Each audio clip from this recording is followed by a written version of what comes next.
Good morning everyone, welcome to the online class of Target Defence Academy. Daily की current affairs की class में मैं आपका स्वागत करता हूं। तो भाई आज है 14 फरवरी, बड़ा स्पेशल दिन है आज। क्या स्पेशल है मुझे ज़रा कमेंट में आप लोग बताइएगा, ठीक है। जानते हैं कि आप में से कौन इसको सही से बता पाता है ना। आज 14 तारीख है, तो 14 तारीख में क्या खास बात है ये आप मुझे कमेंट में सब लोग बताइए। तो आज की टॉप करंट अफेयर्स मॉर्निंग की मैं आज आपके साथ डिस्कस करने जा रहा हूं। तो चलिए शुरू करते हैं आज की पहली क्वेश्चन के साथ। पहला क्वेश्चन काफ़ी इंपॉर्टेंट है।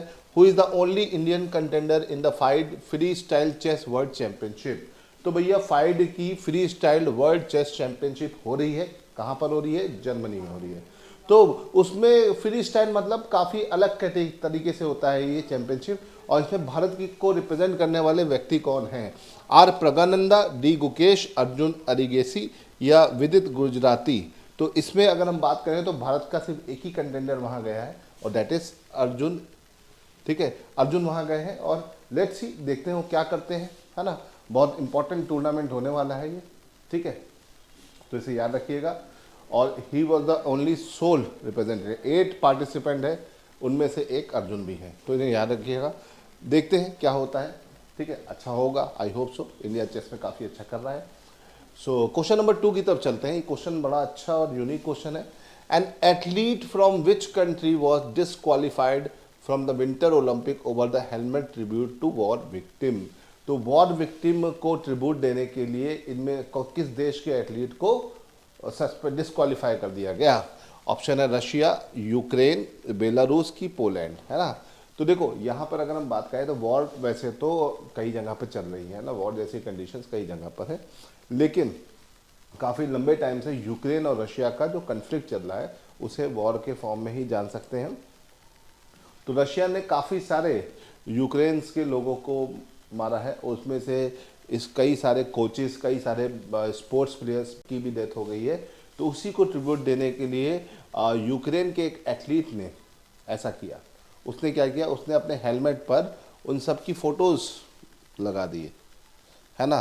और इसको वहाँ पर क्वालिफाई मतलब डिस्क्वालीफाई कर दिया गया। तो इनका नाम मुझे कमेंट में बताइए आप, है ना। इनका नाम मुझे कमेंट में बताइए, ठीक है। और इनके हेलमेट में मैसेज था जो आप देख सकते हैं, और उसको पॉलिटिकल स्टेटमेंट बोलकर बोल सकते हैं कि विंटर ओलंपिक में इनको वहाँ पे डिस्क्वालीफाई कर दिया गया। काफ़ी अलग तरह की घटना है, इस तरह की घटनाएं जल्दी देखने को मिलती नहीं है।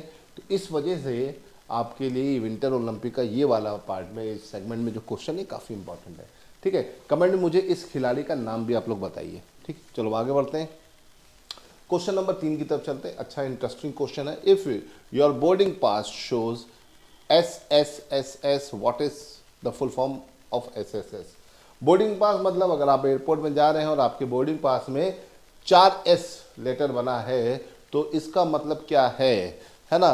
Special security system scan, secondary security screening selection, secure system safety screening, standard security service scan. इस तरह के क्वेश्चन CDS के पेपर में अक्सर बनते हुए मैंने देखे हैं। तो इसका फुल फॉर्म है बेटा सेकेंडरी सिक्योरिटी स्क्रीनिंग सिलेक्शन, मतलब आपकी ज़्यादा चेकिंग की जाए। इसलिए नहीं कि आप कोई जुर्म किया हुआ या कुछ किया, वो इसमें आपका रैंडमली ऐसा नंबर किसी पे भी पड़ सकता है, तो इसे ध्यान रखिएगा, रैंडमली पड़ता है। और ठीक है, तो इस तरह का आपके अगर बोर्डिंग पास में लिखा हुआ है तो आप ऐसा समझ सकते हैं, है ना। It means you have been selected for the additional security check at the airport before boarding your flight. Additional security check के लिए अब रैंडमली सिलेक्ट होते हैं ऐसे लोग, तो जरूरी नहीं कि जानबूझ के किया जाए, आपको रैंडमली होते हैं तो आपकी एडिशनल सिक्योरिटी की जा सकती है, ठीक है। तो ये एक फीचर है, ये अक्सर आजकल न्यूज़ में चल रहा है, इस वजह से मैंने इसको आपके क्वेश्चन बना के आपके लिए लेके आया हूँ, ठीक है। चलो आगे बढ़ते हैं। और ये बड़ा अच्छा और इम्पॉर्टेंट क्वेश्चन है, क्यों? क्योंकि डिफेंस की तैयारी आप लोग कर रहे हैं और डिफेंस की डील्स बड़ी इंपॉर्टेंट होती है। आज डिफेंस एक्विजिशन काउंसिल, है ना, DAC, इसको कौन हेड किया? Rajnath Singh. Clear a proposal to procure how many jet from France. तो फ्रांस से हाउ मैनी जेट्स को फ्रांस से मंगाएंगे, राफेल जेट्स जो है उनको मंगाएंगे, तो उसके बारे में बात हो रही है। 36, 114, 126 या 75।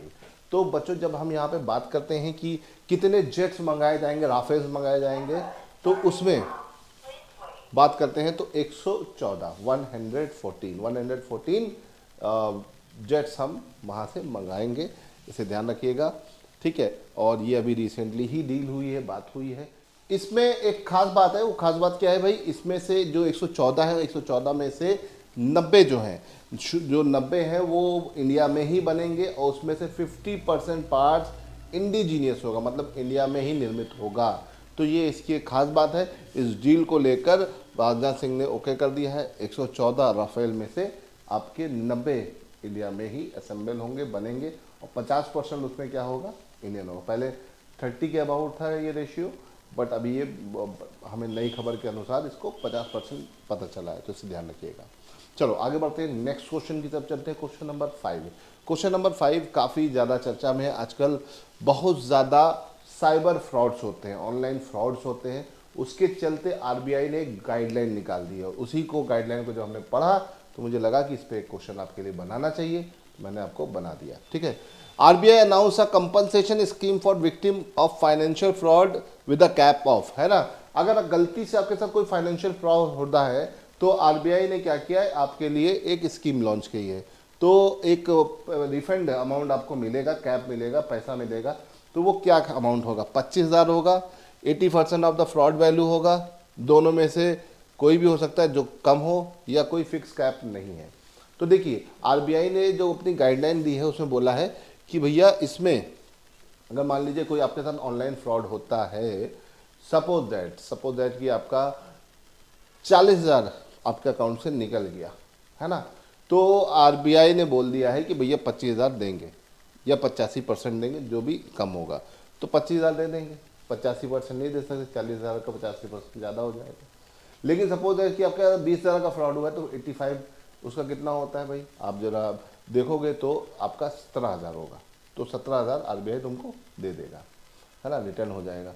तो ये आरबीआई की पॉलिसी है। बट एक चीज़ आप ध्यान रखिएगा, आरबीआई ने बोला है कि once in a lifetime ये मिलेगा, सिर्फ एक बार। ऐसा नहीं कि तुम बार बार फ्रॉड करवाए जा रहे हो और पैसा लिए जा रहे हो।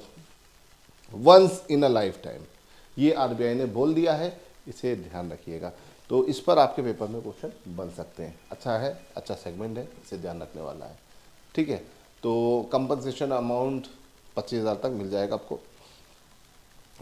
ऑनलाइन जो फ्रॉड्स होते हैं ओल्ड एज के लोगों के साथ, ये बहुत कॉमन होते जा रहे हैं, करोड़ों के फ्रॉड होते जा रहे हैं। फाइनेंशियल या डिजिटल फ्रॉड के नाम से हम इसे जानते हैं। स्मॉल वैल्यू फ्रॉड्स के लिए यहाँ पर ये स्कीम आई है, इसे ध्यान रखिएगा, बड़े लेवल के फ्रॉड्स पे नहीं आई है, ठीक। आगे बढ़ते हैं। What is the new name of the PMO office, भैया आज से पीएमओ ऑफिस का नाम बदल कर क्या हो गया है भैया, हो गया है सेवा तीर्थ। पीएमओ ऑफिस मतलब प्रधानमंत्री के जो ऑफिस है या कार्यालय है, ठीक है, उसका नाम क्या हो गया, प्राइम मिनिस्टर ऑफिस का नया नाम हो गया है सेवा तीर्थ। कंफर्म, पहले बोला गया था कि ऐसा होगा, अब हो गया है। तो ये नाम आज से चालू हो गया, अब हर जगह आपको पीएमओ ऑफिस नहीं मिलेगा, सेवा तीर्थ कार्यालय मिलेगा, याद रखिएगा।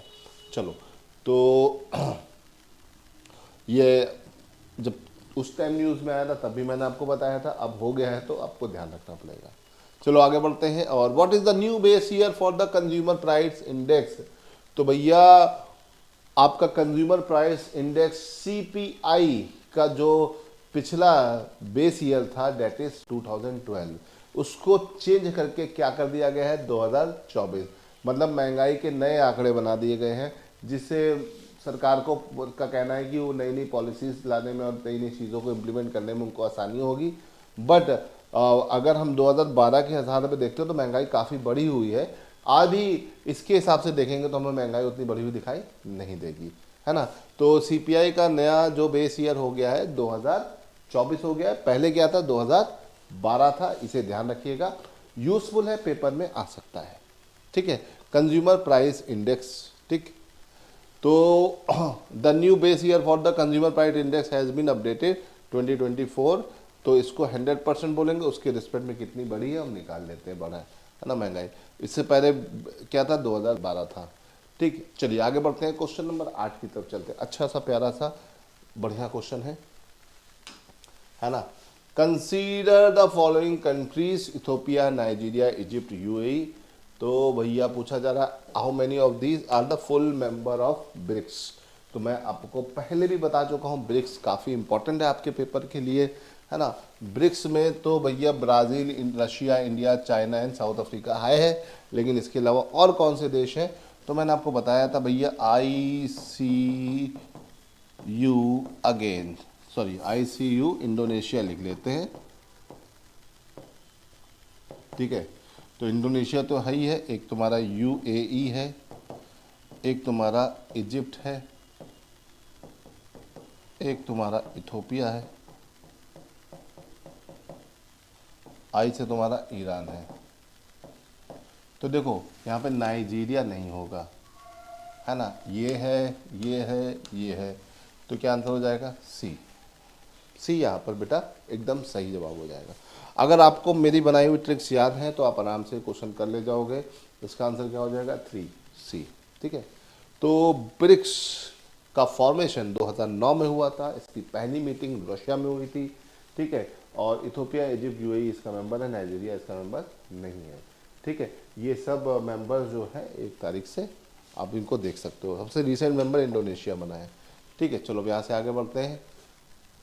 Philadelphi corridor is located between, Philadelphi corridor काफ़ी चर्चा में रहा है, और ये कॉरिडोर किसके बीच में है? Syria, Lebanon, Syria, Turkey, Gaza, Egypt, Jordan, Israel. तो ये बेसिकली ये फिलाडेल्फिया जो कॉरिडोर है ये आपका इजिप्ट और फिलिस्तीन के बीच में है, बट फिलिस्तीन का वो एरिया गाजा स्ट्रिप में पड़ता है, तो यहाँ पर गाजा स्ट्रिप और इजिप्ट के बीच में आपको मिलेगा, इसे याद रखिएगा। ये जो एरिया है काफ़ी ज़्यादा राफा वाला एरिया, काफ़ी ज़्यादा चर्चा में है, काफ़ी न्यूज़ में है, और ये एरिया काफ़ी हमेशा चर्चा में रहता है। गाज़ा पट्टी जो है यहाँ पर से काफ़ी ज़्यादा इवैक्यूएशंस हो रहे हैं, और आखिरकार जो वो चाह रहे हैं उस हिसाब से वो काम करवा रहे हैं ना। यहाँ से वो जितने भी फ़िलिस्तीन के लोग हैं उनको माइग्रेट करवाना ही इनका मेन मोटिव हो गया, ताकि यहाँ पर भी इजराइल का पूरा कंट्रोल हो जाए, ठीक है। तो ये पहले वेस्ट बैंक और गाज़ा स्ट्रिप 2 एरियाज थे, अब वेस्ट बैंक तो थोड़ा थोड़ा करके उसको भी है, लेकिन गाज़ा स्ट्रिप को पूरी तरह से कंट्रोल कैप्चर ये कर रहे हैं, ठीक है। तो गाज़ा स्ट्रिप हम इसे बोलेंगे, तो यहाँ पर आंसर हो जाएगा Gaza strip and Egypt. It is the narrow strip of land running along the Gaza Egypt border near Rafah. It is near about 10 to 15 kilometres, है ना। तो इसे ध्यान रखिएगा, बड़ा इंपॉर्टेंट क्वेश्चन है, इस तरह की चीज़ें अक्सर पेपर में बन जाती है। चलिए आगे बढ़ते हैं और आज के अंतिम क्वेश्चन की तरफ चलते हैं। नाटो का क्वेश्चन है, नाटो काफ़ी चर्चा में। Which of the following country is the newest member of NATO?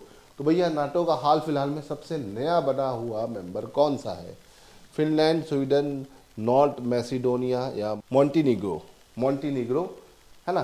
तो कौन सा है ये आपको बताना है। तो NATO North Atlantic Treaty Organization है।